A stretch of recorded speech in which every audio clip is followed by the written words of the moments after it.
بالله من شرور أنفسنا ومن سيئات أعمالنا من يهده الله فلا مضل له ومن يضلله فلا هادي له ونشهد أن لا إله إلا الله وحده لا شريك له ونشهد أن سيدنا وحبيبنا وشفيعنا وسندنا ومولانا محمد أرسله بالحق بشيرا ونذيرا وداعيا إلى الله بإذنه وسراجا منيرا وصلى الله تعالى على خير خلقه محمد وعلى آله وأصحابه وأزواجه وذرياته وسلم تسليما كثيرا كثيرا.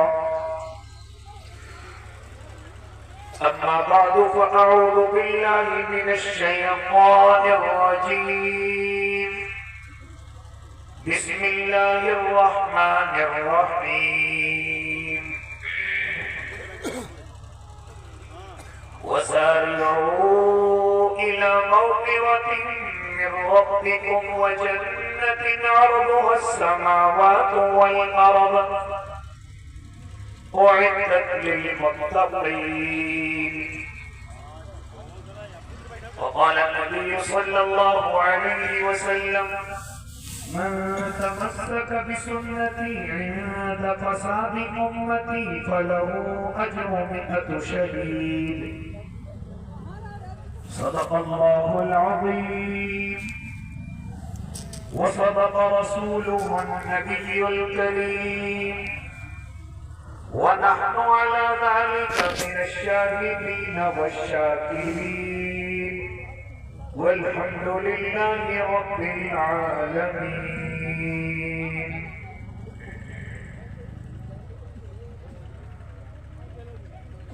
سارے عالم کی مٹی میں جلوہ فغن،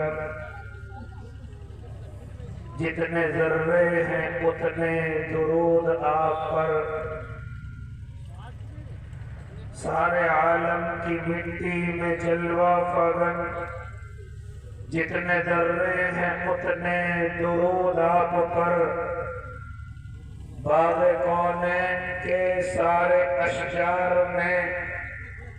جتنے پتے ہیں اتنے درود آپ پر. چشم انسان کے اشکوں میں ٹپکے ہوئے، چشم انسان کے اشکوں میں ٹپکے ہوئے جتنے قطرے ہیں اتنے درود آپ پر. آسمان کے دوشالے میں لٹکے ہوئے، آسمان کے دوشالے میں لٹکے ہوئے جتنے تارے ہیں اتنے درود آپ پر. ساری تقریر و تحریر انسان میں، ساری تقریر و تحریر انسان میں، رب کونین کے سارے قرآن میں جس قدر حرف ہیں، جس قدر لفظ ہیں، جتنے نقطے ہیں اتنے درود آپ پر. میرے کہنے کا مطلب ہے اللہ کے جتنے جلوے ہیں اتنے درود آپ پر. اللهم صل على سيدنا محمد وعلى سيدنا محمد وبارك وسلم. آپ تمام حضرات بھی ایک مرتبہ بلند آواز سے میرے اور آپ کے آقا کی خدمت عالیہ میں نذرانہ عقیدت پیش فرما لیں. ایک مرتبہ تمام حضرات بلند آواز سے درود شریف پڑھ لیں. اللهم صل على سيدنا محمد وعلى آل سيدنا محمد وبارك وسلم. باوقار علماء کرام، معزز سامعین نظام، پہلی مرتبہ حاضری کا شرط بخش رہی ہیں، دعا کریں اللہ صحیح کہنے کی اور ہم سب کو اس پر عمل کرنے کی توفیق عنایت فرمائے۔ آپ حضرات سے گزارش ہے کہ جب آپ نے یہ رات اللہ کے لیے قربان کر دی ہے تو جب تک یہ دینی مجلس چلتی رہے آپ قربانیاں پیش کرتے رہیں، اللہ آپ کو بیٹھنے پر بھی عبادت کا ثواب عطا فرمائے گا۔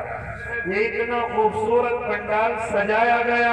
اتنا اونچا اور اچھا اسٹیج لگایا گیا اور علماء کا جمع غفیر بلایا گیا اور آپ کو بھی زحمت دینی گوارا سمجھی، کیوں نہ ان کے درمیانوں میں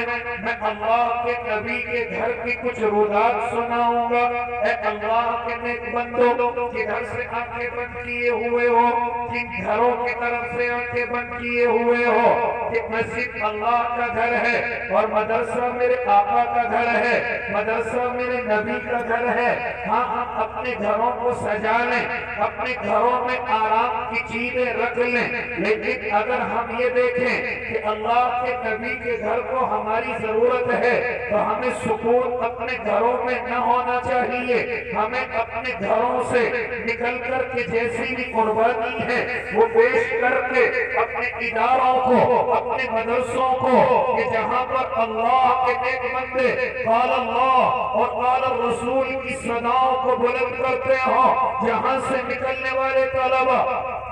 میری اور آپ کی مغفرت کا ذریعہ بننے کے لیے تیار ہو، میری اور آپ کی جنت کا ذریعہ بننے کے لیے تیار ہو۔ کیا میری اور آپ کی ذمہ داری نہیں بنتی کہ ان اداروں کا رخ کیا جائے، ان مدرسوں کا رخ کیا جائے، ان کی ضرورتوں کو پورا کیا جائے اور اپنے اسلاف کے طریقوں پر چلا جائے کہ وہ کس طریقے سے ان اللہ کے مہمانوں کی یا رسول کے مہمانوں کی کس طریقے سے ادب کیا کرتے تھے، کس طریقے سے ان کو ادب کی نظروں سے دیکھا کرتے تھے۔ حضرت مولانا رشید احمد گنگوہی کون نہیں جانتا، وہ اللہ کے نیک بندوں علماء دیوبند کے بڑے سپوت ہیں، کون نہیں جانتا، انگریزوں کے دانت کھٹے کرنے والے ہیں، کون نہیں جانتا، فتاوی ان کے ہاتھوں سے لکھے گئے ہیں، کون نہیں جانتا، بڑے محقق اور مدبر میں ہیں، بڑے مجدد اور مفسر بھی ہیں، کون نہیں جانتا۔ لیکن کیا ہے، جب اپنے طلبہ کو سبق پڑھا رہے ہیں، جب اپنے مہمان رسول کو سبق پڑھا رہے ہیں، علماء لکھتے ہیں کہ ایک مرتبہ بارش ہو گئی، تمام طلبہ تیزی کے ساتھ اپنے قبروں میں پہنچے ہیں، اپنے مدرسوں میں پہنچے ہیں، اپنے مدرسے کے قبروں میں پہنچے ہیں، لیکن حضرت کو دیکھا جا رہا ہے کہ حضرت نے تمام طلبہ کی جوتیوں کو اکٹھا کیا اور اپنے کپڑے میں ان کو لپیٹ لیا اور اپنے سر پر رکھ کر کے چل پڑے ہیں، اور طلبہ کے پیچھے پیچھے جا کر طلبہ نے دیکھا حضرت یہ کیا کر رہے ہیں، ہماری جوتیوں کو اپنے کپڑے میں لپیٹ رکھا ہے اور اس کو لے کر کے آگے بڑھے ہیں۔ حضرت جیسے ہی آگے بڑھے طلبہ کی نیندیں اڑ گئی، پیروں کے نیچے سے زمین کھسک گئی، یہ ہمارے استاد کیا کر رہے ہیں، حضرت یہ نہ کیجیے، حضرت یہ ظلم نہ کیجیے۔ کیا کہا تھا استاد محترم، کیا کہا تھا اپنے طلبہ سے، اے طلبہ کی جماعت، یہ دنیا تمہیں طلبہ سمجھتی ہے لیکن تم میرے محبوب کے مہمان ہو، تم میرے آقا کے مہمان ہو۔ میں استاد ہوا تو کیا ہوا، لیکن تم نبی کے مہمان ہو، اس لیے تمہارا ادب کرنا یہ میرا دینی فریضہ ہے۔ اے اللہ کے نیک بندوں، اس طریقے سے طلبہ کی اہمیت سمجھائی جا رہی ہے۔ آج دینی مدرسوں کے اندر ہمارے وہی طلبہ تعلیم حاصل کرنے کے لیے آتے ہیں، یہ ادارے کیوں کھولے گئے، ذرا سنتے چلے جائیں، اپنے علماء سے معلوم کریں کیا ضرورت ہوئی کہ اداروں کے کھولنے کی، سب سے پہلے وہی پر چلیں جو اس کا اصل درخت ہے، جو اس کی اصل شاخ ہے۔ یہ کہاں سے جا کر کے ملتا ہے، معلوم کرو اپنے علماء سے کہ جب میرے پر آپ کے آقا محمد عربی پر قرآن اترا ہے، جب آقا نے صحابہ کو قرآن سنانا شروع کیا، اس کے بعد کچھ نادار صحابہ، کچھ کمزور صحابہ، کچھ غریب صحابہ جو اپنے گھروں کو چھوڑ کر کے آئے، جو اپنے گھروں کو چھوڑ کر کے آئے، جو اپنے ماں باپ کو چھوڑ کر کے آئے، جو اپنی زمینوں اپنی جائیدادوں میں لات مار کر کے آئے، صفہ کے چبوترے پر جگہ دی، جن کو اصحاب صفہ کہا گیا، جنہوں نے بڑی قربانیاں پیش کر کے اللہ کے نبی کے قرآن کو اور میرے آقا کی حدیث کو اپنے سینے کے اندر پیوست کیا۔ نادار اور کمزور صحابہ، غریب اور کمزور صحابہ جو سب کچھ چھوڑ کر کے آ گئے، اپنے ماں باپ کو چھوڑ کر کے آ گئے، جن میں حضرت سلمان فارسی بھی ہیں، جن میں حضرت ابو ذر غفاری بھی ہیں، جن میں حضرت سہیب رومی بھی ہیں، جن میں حضرت بلال حبشی بھی ہیں۔ اے اللہ کے نیک بندوں، جن کے دل بجا دیں رضی اللہ تعالیٰ عنہ بھی ہیں۔ میں کہاں تک تذکیرے کروں، یہ وہ صحابہ ہیں جو اپنے ماں باپ کو چھوڑ کر کے آئے، اللہ کے لیے، اللہ کے دین کے لیے، نبی کی محبت میں قربان ہونے کے لیے اپنی جائیدادوں کو، اپنی زمینوں کو ٹھوکر مار کر کے آئے۔ بعض صحابہ تو وہ ہیں جو اپنے گھروں سے کچھ لے کر کے نہ آئے اور اپنی چیزوں کو قربان کر کے آئے۔ معلوم کرو اپنے علماء سے، حضرت سہیب رومی کس حالت میں میرے آقا کے سامنے آئے؟ کون سہیب رومی؟ ذرا معلوم تو کرو۔ مکے میں کتنے بڑے تاجر ہو گئے، اتنے بڑے تاجر ہو گئے، ہاں کتنی اچھی خوشبو لگایا کرتے تھے کہ اگر کسی گلی سے گزر جائیں، اگر محلے سے گزر جائیں تو لوگ سمجھ جایا کرتے تھے کہ اس گلی سے حضرت سہیب گزرے ہیں، اس گلی سے سہیب گزرے ہیں۔ لیکن جب اللہ کے نبی کی محبت غالب ہوئی، جب دربار محمد میں اقرار محمد کر چکے تو تمام چیزوں کو ٹھوکر ماری، ہجرت کے لیے چل پڑے ہیں، مکے کو چھوڑ کر کے چل پڑے ہیں۔ کفار نے ان کا پیچھا کیا، کیا کہا تھا اللہ کے دیوانے نے؟ اے کفار مکہ، ذرا غور سے سن لو اور بڑا ذہن لگا کر کے سن لو، میرے ترکش میں جب تک تیر ہے تم میرا مقابلہ نہیں کر سکتے، اور جب ترکش کے تیر ختم ہو جائیں گے میں تلوار چلانے کا ماہر ہوں، تم میری تلوار کا مقابلہ نہیں کر سکتے، اس لیے تمہیں وعدے کا سودا بتاتا ہوں، جاؤ کھلا جگہ پر زمین میں میرا مال گڑا ہوا ہے، سارا مال اپنے قبضے میں لے لو اور مجھے میرے محبوب کے نقش قدم پر چلنے دو، بے شک بے شک، مجھے اپنے محبوب سے جا کر کے ملنے دو، مجھے ہجرت کی سنت پر عمل کرنے دو، جاؤ جتنا مال چاہیے کھلا جگہ سے نکال لو اور تم اس کے مالک ہو جاؤ۔ یہ ہے اللہ کے نیک بندے۔ حضرت سہیب جب میرے آقا کی طرف پہنچے تھے، میرے آقا نے کھڑے ہو کر کے استقبال کیا تھا اور کہا تو سہیب تم بڑے نبے کی تجارت کر کے آئے ہو، کہاں تک تقریریں سنو، یہ کون ہے؟ یہ اصحاب صفہ کے طالب علم ہیں، یہ نبی کے پہلے مدرسے کے طالب علم ہیں، آؤ چلو۔ ایک اور صحابی جنہیں تمہیں حضرت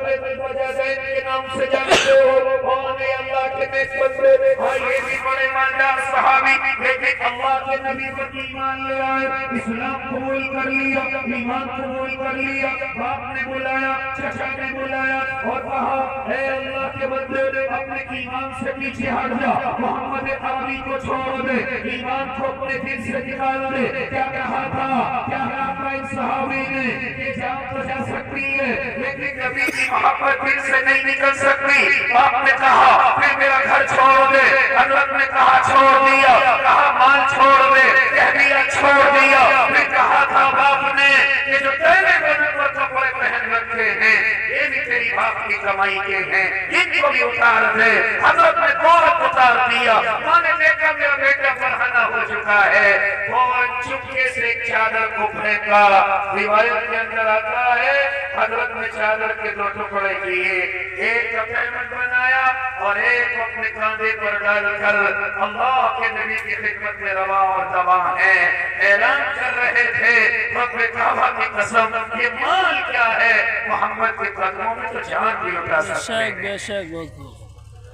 محمد کے لیے تو ہم اپنی جان بھی قربان کر سکتے ہیں۔ تو میرے آقا نے دیکھ کے کہا تھا رے میرا دروازہ دین آ رہا ہے،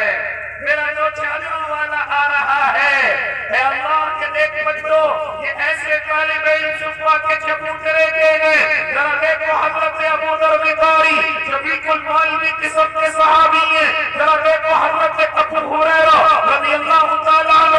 جو 400 سے زیادہ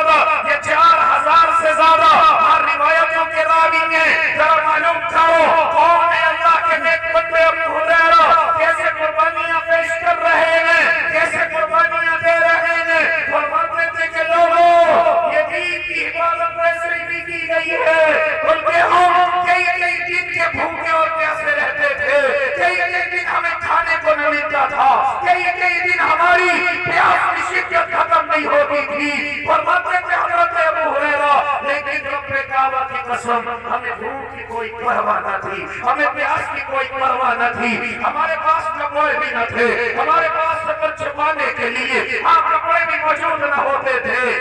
ایک صحابی دوسرے صحابی کے پیچھے بیٹھ کر اپنے ستروں کو چھپایا کرتا تھا، اور بھوک کا کیا عالم ہے۔ خود حضرت ابو ہریرہ بتلاتے ہیں کہ کئی دن ہو جاتے تھے ہمارے پیٹوں میں آگ سے پکے ہوئے لقمے نہیں پہنچتے تھے۔ یہ ہے وہ پہلا مدرسہ جس کو مولانا اصحاب صفوہ کے نام سے یاد کرتے ہیں۔ اس کے طالب علم اصحاب صفوہ ہیں، ہاں اس کے طالب علم مسجد نبوی کے برابر میں ایک چبوترے پر بیٹھے ہوئے ہیں۔ میرے آقا نے کیا انتظام فرمایا تھا، میرے آقا نے اپنے صحابہ میں جو مالدار تھے ان کو اعلان کر رکھا تھا، ان کو تلقین کر رکھی تھی، اے میرے مالدار صحابہ، ہاں جب بھی تم اپنے باغوں سے نکل کر کے آؤ، جب بھی تم اپنی تجارت سے اٹھ کر کے آؤ، تو مسجد نبوی کی کنڈیلوں میں ہاں یہ رسہ لٹکا ہوا ہے، اس میں میرے کمزور صحابہ کے لیے کچھ کھجورے لا کر کے لٹکا دیا کرو، کچھ کھانے کی چیزیں لا کر کے لٹکا دیا کرو، ہاں اس میں سے صدقے کی نیت سے، خیرات کی نیت سے تم کچھ مال میرے اصحاب صفوہ کے لیے لا کر کے اس میں لٹکا دیا کرو، تاکہ میرے بھوکے کمزور صحابہ جس کو ضرورت پڑے اس کے ذریعے سے اپنے پیٹ کو بھرے اور پھر اپنے اس تعلیم کو جاری رکھے۔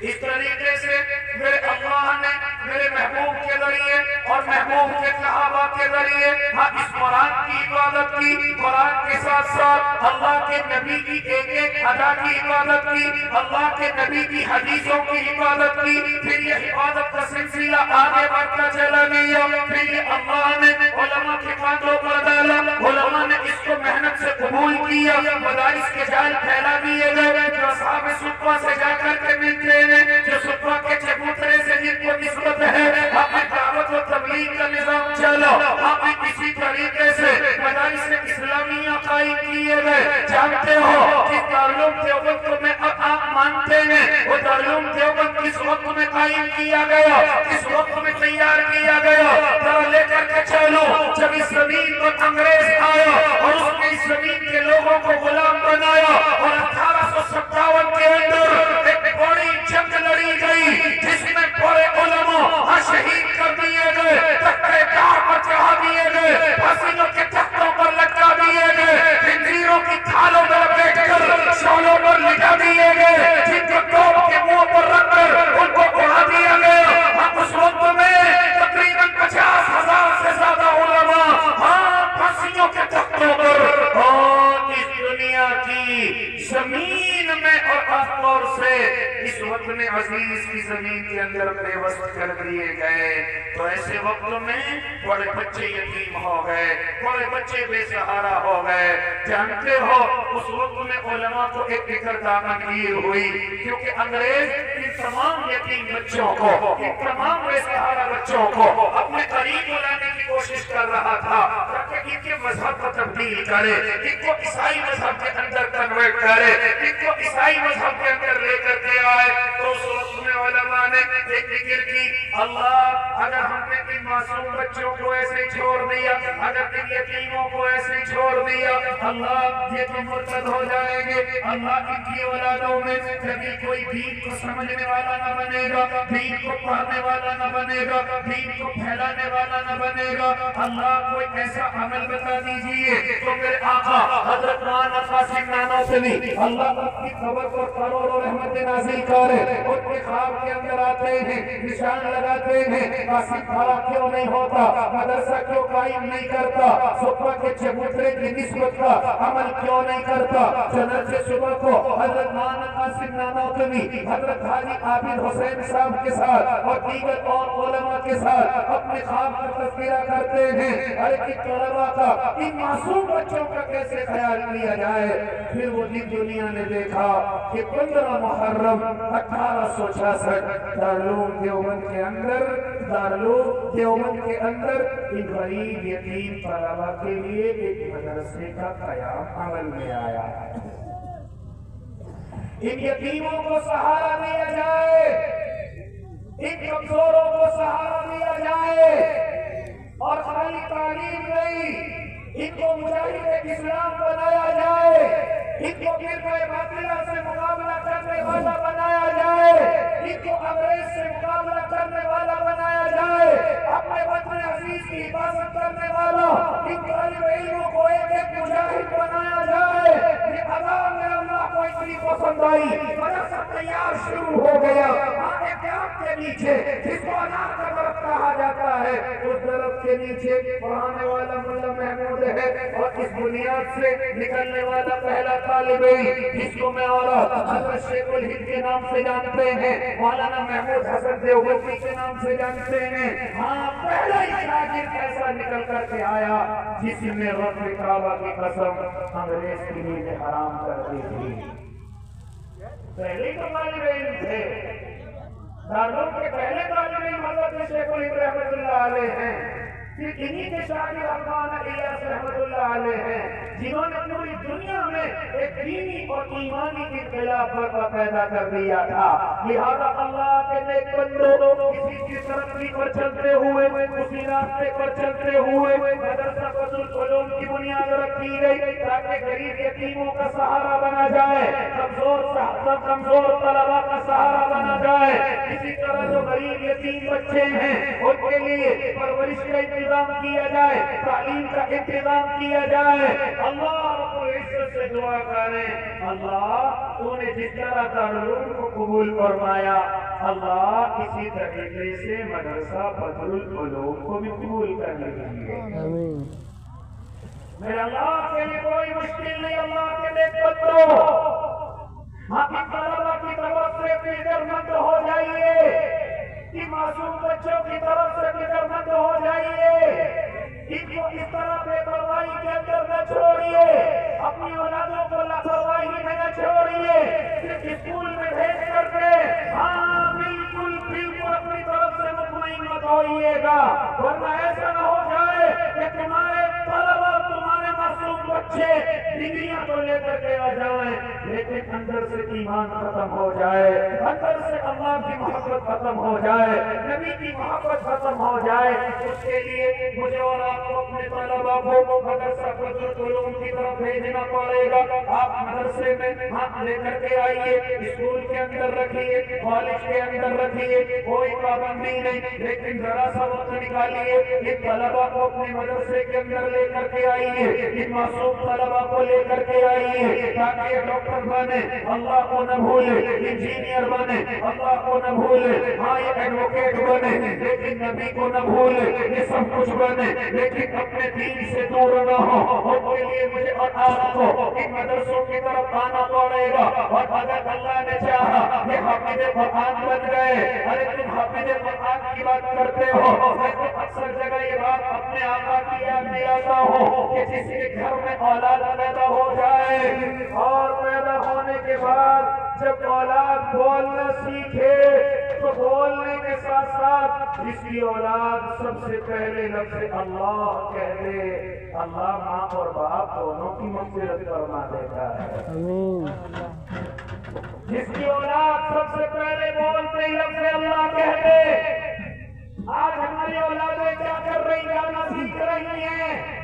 ڈانس کی پریکٹس کر رہی ہیں، گالیاں بڑی اچھی دینا جانتی ہیں، لیکن آج ہماری اولادیں اللہ کو نہیں پہچانتی، نبی کو نہیں جانتی، قرآن کو پڑھنا پسند نہیں کرتی، قرآن کی تلاوت ان کو اچھی نہیں لگتی۔ اے اللہ کے نیک بندو، موبائل اتنا اچھا چلانا جانتی ہے لیکن قرآن پر انگلیاں پھیرنا نہیں جانتی، اللہ کے کلام کے ساتھ ساتھ اللہ کے کلمے کو نہیں جانتی۔ آج میری اور آپ کی اولادیں کدھر جا رہی ہیں، کدھر جا رہی ہیں؟ تو ذرا سنو،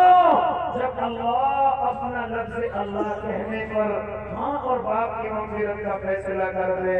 تو کتنے مبارک ہیں وہ ماں باپ جن کی اولاد حافظ قرآن ہو جائے،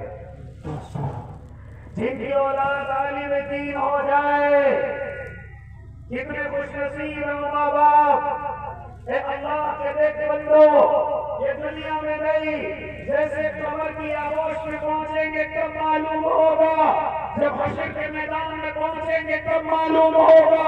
جب جنت کے لیے لوگوں کے ہاتھ پھیلائیں گے تب معلوم ہوگا کہ قرآن کو پڑھنا اور پڑھانا کتنا قیمتی عمل تھا، کتنا میرے اور آپ کی جنت میں جانے کا آسان راستہ تھا، لیکن ہم نے اپنی اولادوں کو قرآن سے دور رکھا۔ اگر یہ قرآن کے حافظ ہو جاتے تو پھر خود بھی جنت میں جاتے، ماں باپ کو بھی جانے کا ذریعہ بنتے، خالی جنت میں نہیں بلکہ روشن تاج پہنانے کا ذریعہ بنتے، خالی ماں باپ نہیں بلکہ حافظ آدمیوں کو جہنم سے نکال کر کے جنت میں جانے کا ذریعہ بنتا، خالی دس آدمی نہیں۔ میں نے تو اپنے علماء سے سنا، ابو داؤد کی روایت نقل کرتے ہیں کہ وہ 10 آدمی نہیں بلکہ 10 خاندانوں کو جنت کے اندر لے کر کے جائے گا۔ اور اللہ سے دعا کر دے اگر یہ عالم کا عمل ہو گئے تو جتنے لوگ ان سے محبت کریں گے یہ سب کو جنت میں لے جانے کا ذریعہ بنے گا۔ جتنے لوگ اس سے محبت کریں گے، اس لیے ارادے کرو اللہ کے نیک بندو کہ انشاءاللہ العظیم ہم اپنی اولادوں کو حافظ قرآن بنائیں گے، انشاءاللہ اپنی اولادوں کو عالم دین بنائیں گے انشاءاللہ۔ اے اللہ کے نیک بندو، یہ میں ویسے ہی نہیں کہہ رہا ہوں بلکہ ذرا سنو، اگر یہ اولاد بالغ نہیں ہے، جب تک بالغ ہوگی جتنی نیکیاں کرے گی اللہ ساری نیکیاں ماں باپ کے نامہ اعمال میں لکھتا رہے گا۔ یہ میرے بچے معصوم بیٹھے ہوئے ہیں، ابھی بالغ نہیں ہوئے، صبح کو قرآن پڑھتے ہیں، شام تک پڑھتے رہتے ہیں، نمازیں پڑھتے ہیں، اللہ سے دعائیں کرتے ہیں، قرآن کے ایک ایک لفظ کو ادا کرتے ہیں اور اللہ ہر لفظ پر 10 نیکیاں ادا کرتا ہے۔ تو ذرا دیکھو صبح سے شام تک کتنی نیکیاں ہو گئی، کوئی حساب نہیں لگا سکتا، لیکن یہ تو بالغ نہیں ہوئے، اتنی نیکیاں کہاں جا رہی، ان کا ثواب کہاں جا رہا ہے؟ معلوم کرو اپنے علماء سے، جب تک یہ بالغ نہیں ہوں گے تب تک ان کی نیکیاں ماں باپ کے نامہ اعمال میں پہنچتی رہیں گی۔ کتنے خوش نصیب ماں باپ جن کی اولادیں مدرسوں کو آئیں،